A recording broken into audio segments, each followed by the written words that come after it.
Hi friends, आज हम haloalkane और हेलोइडिन का 12 लेक्चर लेकर आए हैं। ऑलरेडी हम लोग 11th लेक्चर कर चुके हैं। इसमें आपको 11th हम लोग क्या डिस्कस किए थे, तो रिएक्शन विद मेटल पढ़े थे, जिसमें हम आपको ग्रिग्नार्ड रिएजेंट और वुड्स रिएक्शन के बारे में डिस्कस किए थे। तो रहा वो था आपका केमिकल प्रॉपर्टीज ऑफ हेलोएल्केन। तो हेलोएल्केन और हेलोइडिन की सीरीज में आपका हेलोएल्केन कंप्लीट रूप ख़त्म हो चुका है। आज से हम लोग लेक्चर नंबर 12 से हम लोग हेलोइडिन शुरू करने वाले हैं। हालांकि देखो, इसमें हम फिजिकल प्रॉपर्टीज की चर्चा नहीं की है, चूँकि आपसे एग्जाम में फिजिकल प्रॉपर्टीज नहीं पूछता है। फिजिकल प्रॉपर्टी मतलब जैसे किसी चीज़ का कलर कैसा होता है, उसका बॉइलिंग पॉइंट कितना होता है, मेल्टिंग पॉइंट कितना हो, इस तरह से सवाल जल्दी नहीं आते हैं, पूछे भी नहीं जाते हैं, तो हम उसकी चर्चा नहीं किए हैं। हम लोग आज से हेलोइडिन शुरू करते हैं। तो डालिएगा हेडिंग हेलोइडिन। हेलोएल्केन हम लोग ऑलरेडी डिस्कस कर चुके हैं।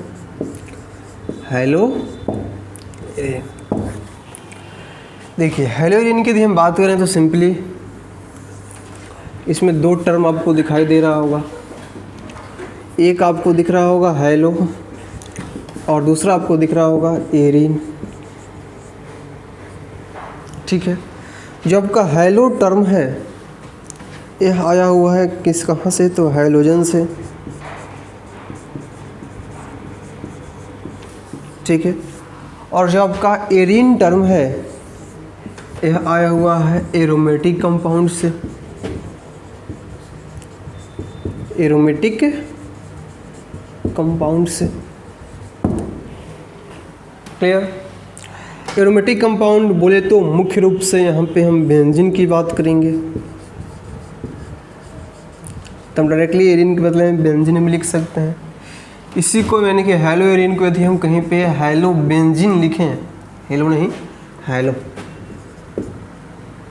Hello benzene, not hello benzene. के लोग इसको हेलो बेंजीन पढ़ते हैं, तो हेलो बेंजीन नहीं पढ़ना है, इसको क्या पढ़ते हैं हम लोग, हेलो बेंजीन या हेलो एरिन। क्लियर।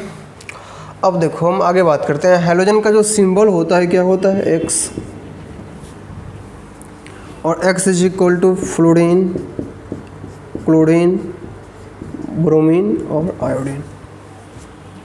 तो मान लो कि बेंजीन, बेंजीन मतलब क्या आपका एरो बेंजीन ही है ना। देखो तो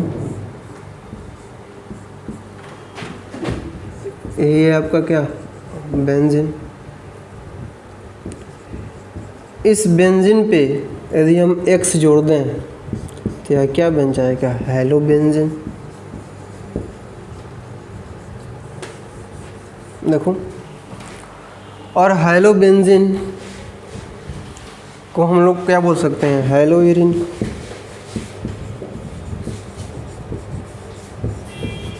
हेलो एरिन। यदि मान लीजिए किसी बेंजीन पे यदि हम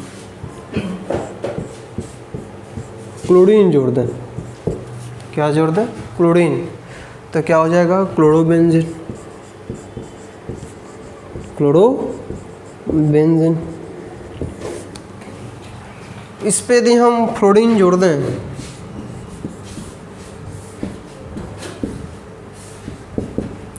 तो हो जाएगा आपका फ्लोरोबेंजीन।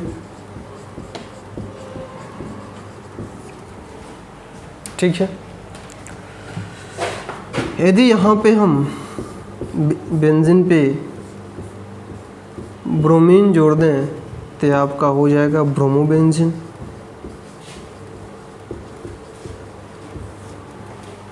यदि इस बेंजीन पे हम आयोडीन जोड़ दें तो हो जाएगा आपका आयोडोबेंजीन।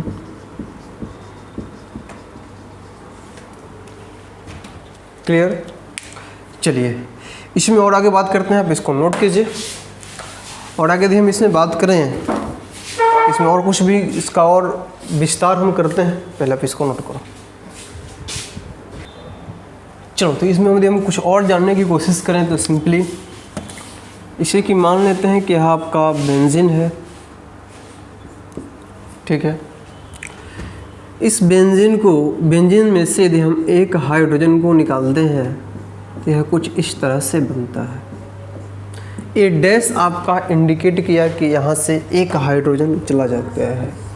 तो ये तो आपका बेंजीन है, इससे एक हाइड्रोजन चला गया तो इसको हम क्या बोलेंगे, फिनाइल। क्लियर। अब हम यहाँ पे क्या जोड़ दें, एक्स जोड़ दें, तो यहाँ भी क्या हो गया, एक्स। तो क्या बना, फिनाइल हैलाइड। क्लियर। और इसी फिनाइल हैलाइड को हम क्या बोल देते हैं, हैलोबेंजीन या हैलोएरिन। और अच्छा से लिखो,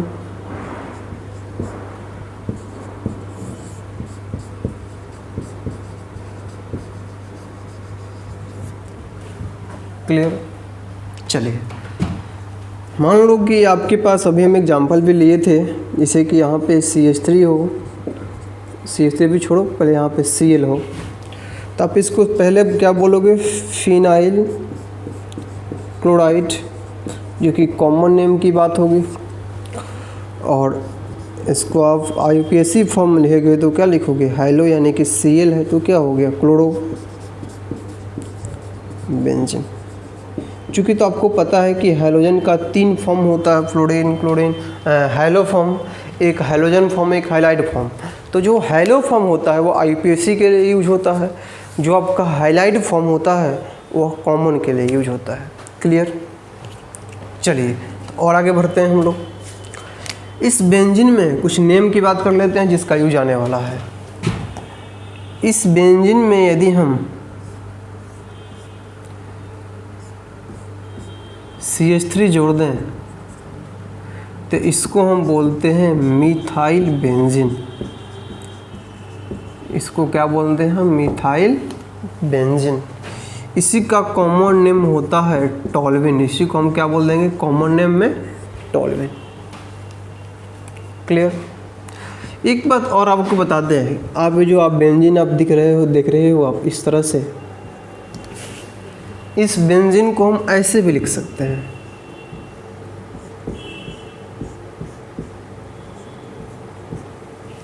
क्लियर। और इसी बेंजीन को हम ऐसे भी लिख सकते हैं।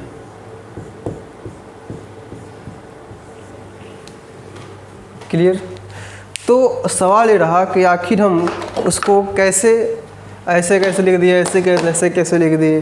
तो खैर हम इसकी बात करेंगे, थोड़ा रुक जाओ। पहले आप जानो कि हम इसको ऐसे लिख सकते हैं।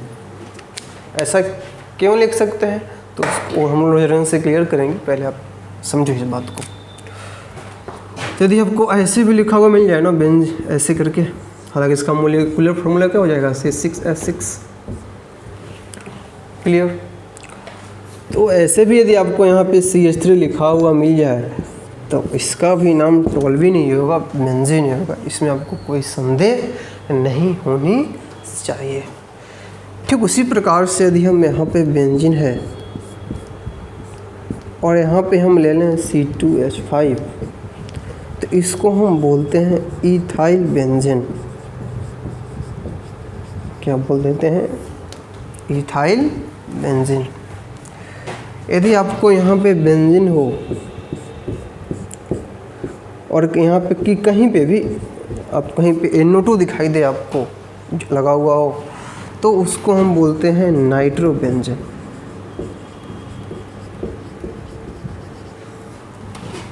क्या बोलते हैं, नाइट्रो बेंजीन। यदि आपको इस बेंजीन पे NH2 दिखाई दे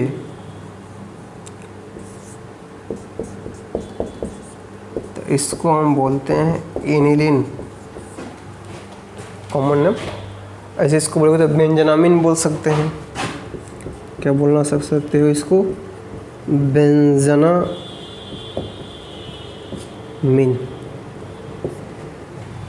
क्लियर।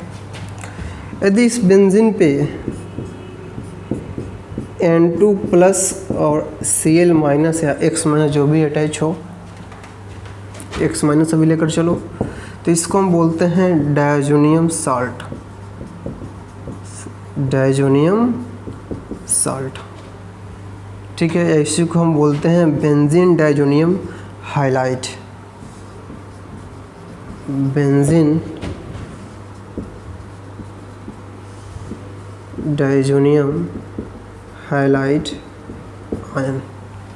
तो हम इसको बोलेंगे यहाँ पे Cl माइनस हो, मान लो कि आपके पास यहाँ पे N2 प्लस और Cl माइनस हो, तो हम बोल देंगे इसको बेंजीन डाइजोनियम क्लोराइड आयन।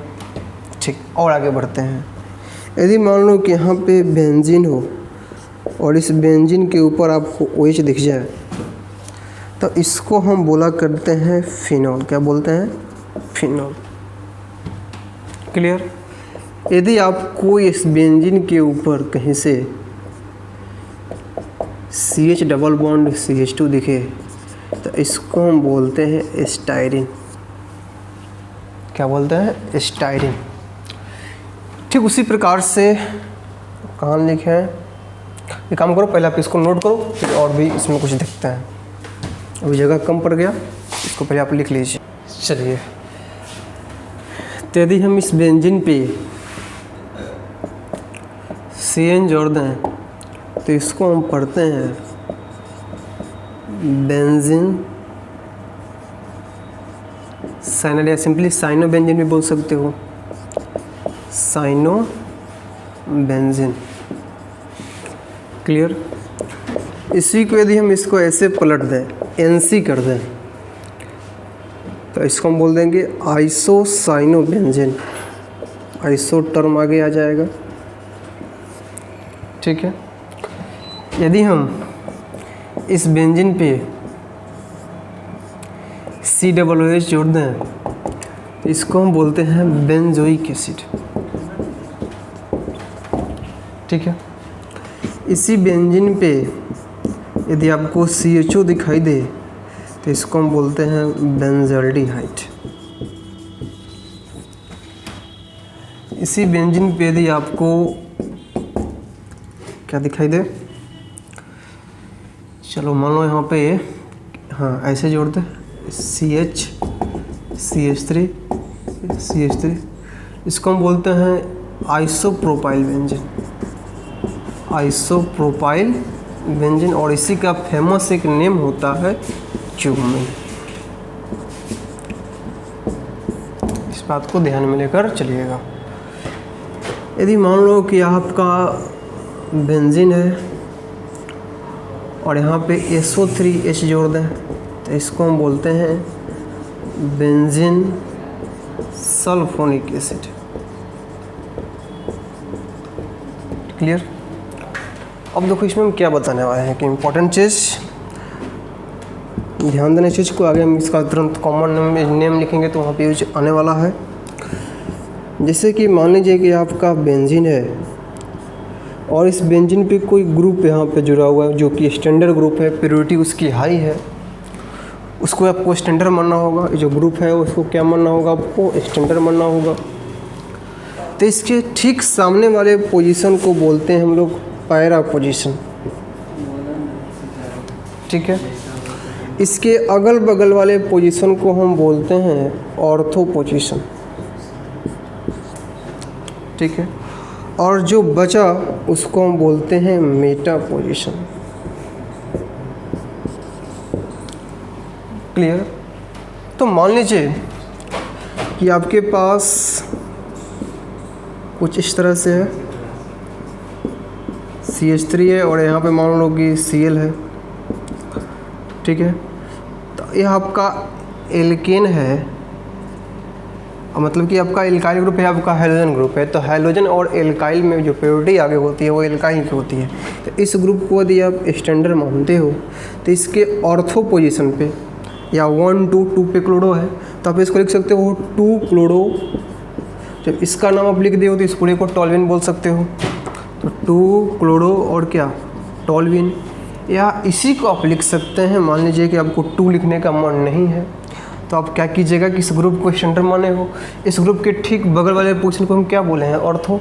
तो आप क्या लिखोगे, ऑर्थो क्लोरो और क्या हो गया, टॉल्विन। एक ही बात है।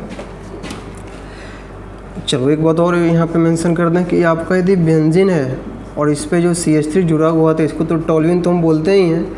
यदि मान लीजिए कि यहाँ से H2- एक हाइड्रोजन को बाहर कर दें तो इसको हम बोलते हैं बेंजाइल।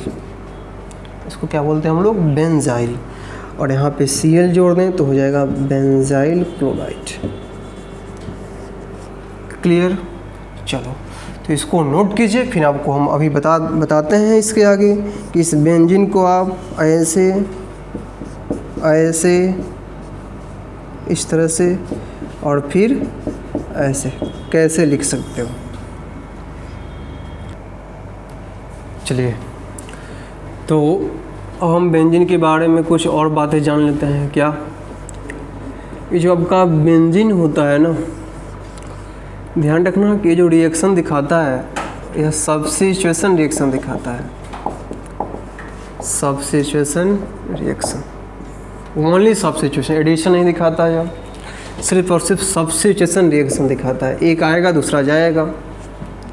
ठीक है। पहली चीज़, बेंजीन में कभी भी कार्बोकेटायन का फॉर्म नहीं होता है, हमेशा सिग्मा कॉम्प्लेक्स फॉर्म होता है। जब रिएक्शन हम कराएंगे तो आगे इसकी चर्चा करेंगे। Always sigma complex form. Clear? और क्या इसमें जानोगे? हालांकि मुख्य रूप से हम यहाँ पे इलेक्ट्रोफिलिक की बात करेंगे। इलेक्ट्रोफिलिक, न्यूक्लियोफिलिक भी हो तो उसकी चर्चा बाद में होगी। और आगे बढ़ते हैं, थोड़ा सा इसमें हम बात कर लेते हैं कि जो आपका बेंजीन है ये रेजोनेंस ही प्रोसीड करता है।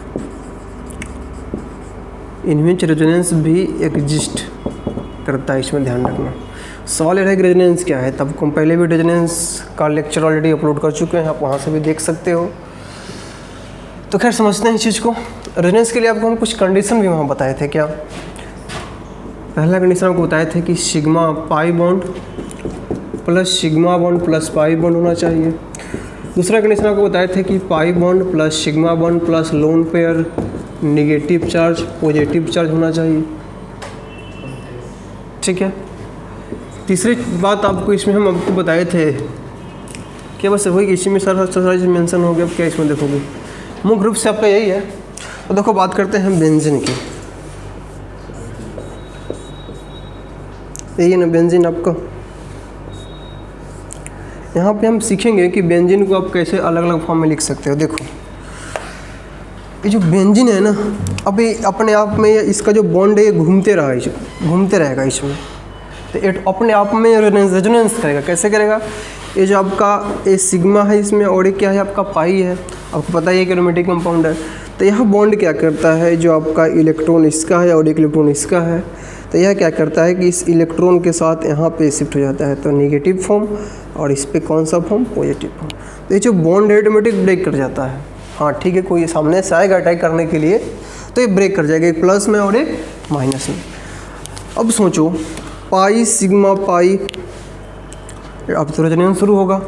जब रेजोनेंस शुरू होगा तो फिर ये नेगेटिव चार्ज क्या होगा, एक काम करो। हाँ ठीक है, इसको थोड़ा देर के लिए हटा दी, तो समझ जाओ बात को कि यहाँ पे नेगेटिव और यहाँ पे क्या हो गया पॉजिटिव, बॉन्ड ब्रेक कर गया। अब ये नेगेटिव चार्ज या दिखा दो, कोई दिक्कत नहीं है।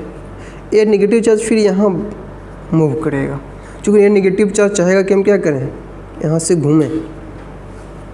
हटा दो तो सही है, ऐसा इसलिए बोल रहे हैं ना, क्योंकि देखो जब यहाँ से बॉन्ड ब्रेक हो गया तो नेगेटिव पॉजिटिव तो हो ही गया, तो बात खत्म, बॉन्ड की चर्चा ही नहीं। जैसे ही यहाँ पे शिफ्ट होगा तो देखो होगा क्या, समझो बात को। ये जैसे यहाँ पे शिफ्ट होगा अपने इलेक्ट्रॉन के साथ, तो यहाँ भी तो कार्बन ही है ना, तो यह कार्बन क्या बोलेगा कि देखो हम ऑलरेडी 4 बॉन्ड बना चुके हैं, तुम आओगे तो कैसे काम चलेगा। लेकिन यह कहता है कि नहीं, हम आएंगे चाहे तुम कुछ भी करो, इसका काम है रेजोनेंस करना। तो जैसे यह यहाँ पे आएगा तो क्या होगा, तो इस बेचारा इस बॉन्ड को थोड़ा सा कष्ट सहना पड़ेगा और यह बॉन्ड ऊपर की तरफ शिफ्ट होगा, और जैसे ऊपर की तरफ शिफ्ट होगा तो यह कुछ इस तरह से फॉर्म्ड होगा।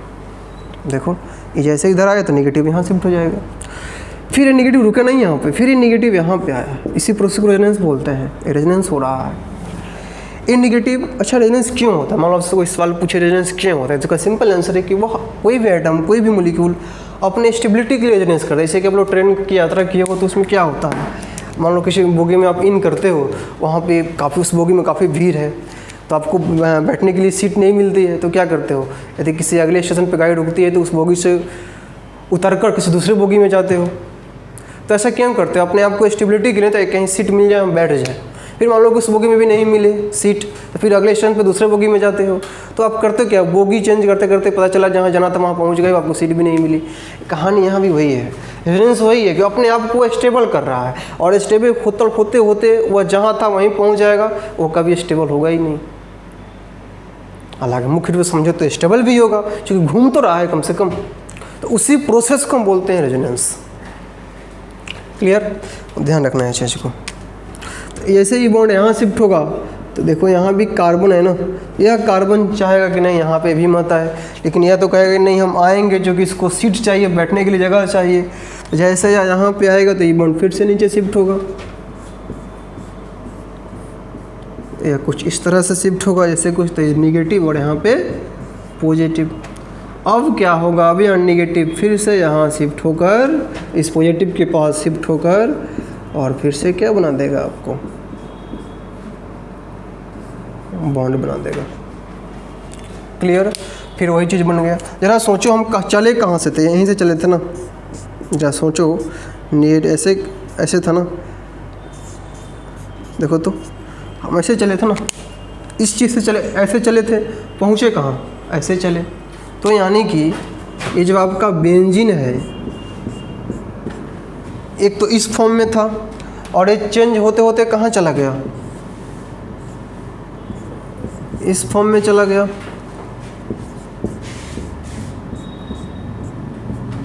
क्लियर। और एक इसकी बात खासियत सुनो, देखो तो ये जो इसके अंदर जो पाई बॉन्ड है वह हर जगह घूम रहा है ना। सोचो, ये जो पाई बॉन्ड है वह क्या हर जगह घूम रहा है। ये जो आपका निगेटिव पॉजिटिव ये भी क्या हो रहा है, हर जगह घूम रहा है कुछ पोजीशन पे। तो जरा सोचिए, हम इसको यदि हम ऐसे दिखाना चाहें, क्या इसको हम ऐसे दिखा दें क्या कि हर अल्टरनेट पोजीशन पे जो आपका पाई बॉन्ड है वह क्या हो रहा है, घूम रहा है। क्लियर।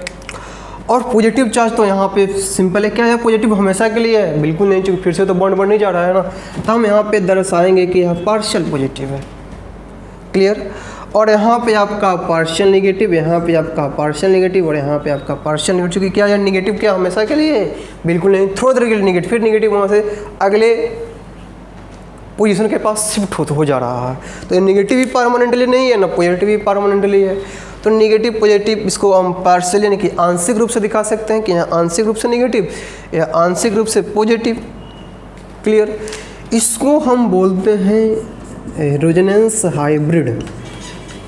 इसको हम क्या बोलते हैं, रेजोनेंस हाइब्रिड, शॉर्ट में इसको RH बोल सकते हो। क्लियर। तो इसी बेंजीन को हम ऐसे भी लिख सकते हैं,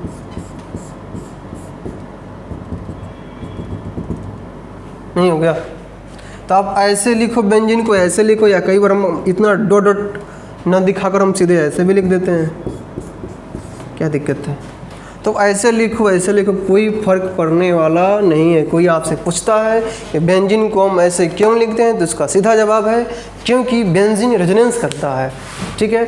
और रेजोनेंस करने के फलस्वरूप वो अपने पाई बॉन्ड को एक जगह से दूसरे जगह शिफ्ट करता है।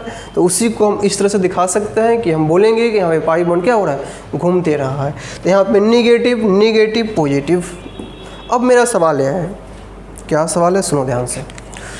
मान लेते हैं कि यहाँ पे कोई ग्रुप जुड़ा हुआ है, एक काम करो यहाँ लिखो, मान लो यहाँ पे कोई ग्रुप जुड़ा हुआ है, तो ऑर्थो पोजीशन तो यही दो हुआ, मेटा पोजीशन तो यह हुआ ना, और यह क्या होगा, पैरा पोजीशन, अभी डिस्कस किए थे। तो सोचो ऑर्थो पे नेगेटिव नेगेटिव और पैरा पे नेगेटिव, यानी कि इस जब रेजोनेंस हो रहा है तो उस रेजोनेंस के दौरान ऑर्थो और पैरा पोजीशन पर निगेटिव चार्ज का जो डेंसिटी है वह क्या हो रहा है, बढ़ रहा है। और जो जहाँ पे ग्रुप अटैच है वहाँ पे पॉजिटिव चार्ज की डेंसिटी है, तो जहाँ पे नेगेटिव चार्ज की डेंसिटी बढ़ रहा है, आप बोल सकते हो ना कि वहाँ पे इलेक्ट्रोफाइल की अटैक करने की टेंडेंसी ज़्यादा होगी। सोचो कि इलेक्ट्रोफाइल क्या मतलब, इलेक्ट्रॉन का चाहत। अब इलेक्ट्रोफाइल मान लो इससे हम अटैक कराएं बेंजीन से, आगे वही पढ़ने वाले हैं हम लोग। जैसे ही इलेक्ट्रोफाइल अटैक करेगा तो वह कहाँ चाहेगा कि वह अटैक हो, या तो चाहेगा वो ऑर्थो पे अटैक हो, चाहे वो पैरा पे अटैक हो। तो ध्यान रखना चीज़ को, इसका यूज आगे आएगा। क्लियर? हाँ, और बात कर लेते हैं इसकी रेजोनेंस हाइब्रिड रेजोनेंस स्ट्रक्चर की। कई बार आपसे कोई पूछे रेजोनेंस स्ट्रक्चर कितना है, तो सिंपली आप बता सकते हो 1 2 3 और 1 4। तो रेजोनेंस स्ट्रक्चर कितना हो गया इसका? 4 हो गया। क्लियर? देखो इसमें मुख्य रूप से हम एक ही बात कहेंगे, आप इतना दिमाग में लेकर चलो कि बेंजीन के में यदि कोई ग्रुप पे अटैच हो तो उसके ऑर्थो पोजीशन पे नेगेटिव चार्ज की डेंसिटी अधिक होती है और उसके पैरा पोजीशन पे भी नेगेटिव चार्ज की डेंसिटी अधिक होती है। हाँ, ध्यान रहे, यदि जिस ग्रुप जो ग्रुप अटैच हो, ग्रुप है कैसा, यदि ग्रुप इलेक्ट्रॉन डोनेटिंग ग्रुप है तब ऐसा होगा, और इलेक्ट्रॉन विथड्रॉइंग ग्रुप होगा तब ऐसा कहानी नहीं होगी। तो खैर उसकी चर्चा हम बाद में करेंगे, आप इसको नोट कीजिए, फिर हम लोग इसके आगे डिस्कस करते हैं। अगले क्लास में, अगले लेक्चर में हम डिस्कस करेंगे इसके आगे, जिसमें हम पढ़ेंगे कि आपका कैसे हेलोरिन बनता है। क्लियर? चलिए नोट कीजिए इसको।